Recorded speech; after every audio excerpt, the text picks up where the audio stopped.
Vedeli ste, ako sa v posunkovom jazyku predtým používalo slovo Róm alebo Rómka? Predtým sa používa Róm. Vyzerá to veľmi stereotypne. Inak sa používalo slovo Róm. Vyzerá to, ako by bol drzý, alebo že smrdí. Teraz sme to my zmenili. Dnes sa používa slovo Róm alebo Rómka. Róm. Na Slovensku nemáme takmer žiadne dáta a informácie o nepočujúcich Rómoch.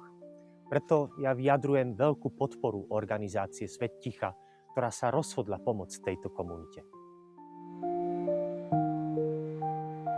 Pomôžte nám vyhľadať všetkých nepočujúcich Rómov, aby sme im mohli pomôcť. Odstráňme zbytočné bariéry a pridajte sa k nášmu projektu.